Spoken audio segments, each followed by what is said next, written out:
कर्जाची परतफेड करण्यासाठी चक्क मयत शेतकऱ्याला लोक अदालतीमध्ये हजर राहण्याची नोटीस बजावण्यात आली आहे। मुदखेड तालुक्यातील शिखाची वाडी येथील हा प्रकार आहे।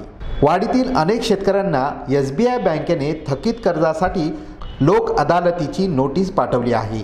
धक्कादायक म्हणजे ज्यांचे 2 वर्षांपूर्वी निधन झाले ते शेतकरी खंडू सटवाजी मेंढेवाड यांनाही 13 डिसेंबरला लोक अदालतीमध्ये हजर राहण्याचे आदेश देण्यात आले। मेंढेवाड यांचे जानेवारी 2023 मध्ये निधन झाले असताना त्यांच्या नावे नोटीस पाठवण्यात आली आहे। त्यांच्या नावावर SBI बँकेचे 1,04,731 रुपये कर्ज थकीत आहे। अतिवृष्टीने शेती पिकांचं मोठं नुकसान झालंय।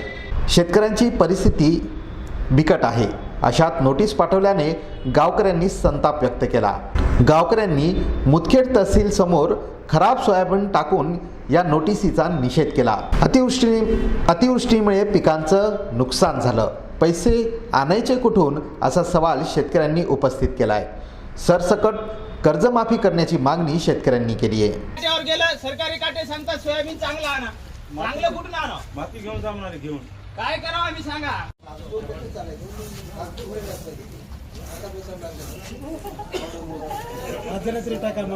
काय नाव आहे काका आणि कुठून आलात?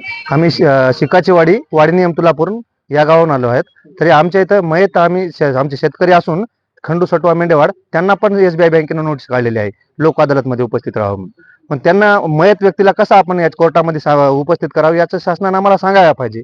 आता याच बँकेबरोबर स्टेट बँकेच्या बँकेबरोबर व्यापारी सुद्धा बँका, खाजगी बँका सुद्धा शेतकऱ्याला नोटिसा काढत आहेत किंवा त्यांना कॉल करत आहेत किंवा त्याचे प्रतिनिधी घरी येऊन शेतकऱ्याचे कर्ज तुम्ही भरून घ्या, रिन्युअल करून घ्या या संदर्भात तगादा लावत आहेत, घरी येऊन बसत आहेत। आता शेतकऱ्यांना अशा प्रकारचा सोयाबीन झाले, कापूस आमच्याकडे पावती आहे, कापसाची दगा येतं एका बॅगला एकरमध्ये कापसाचं आम्हाला काहीच त्याच्यात 50 किलो कापूस झालाय। आम्ही सरकारला कशा पद्धतीने कर्ज परतफेड करायला पाहिजे, आमचा उदरनिर्वाहच करणं होत नाही तर शासनाला आम्ही कशा पद्धतीने भरावं याचा आम्हाला शासनानं सांगावं। आणि शासनाने या हिवाळी अधिवेशनामध्ये आमच्या इथल्या लोकलच्या आमदारांना श्रीजयाताईंना याचा मुद्दा मांडून शेतकऱ्यांना न्याय देण्याचं काम करावं, नाहीतर शेतकरी तुम्हाला कुठे बी रस्त्यावर फिरू देणार नाही याची दखल घ्यावी। या सरकारचं धोरण शेतकऱ्याची कर्जमाफी, शेतकऱ्याची कर्जमाफी, या सरकारने आम्हाला आत्मदहन करण्याची परमिशन द्यावी।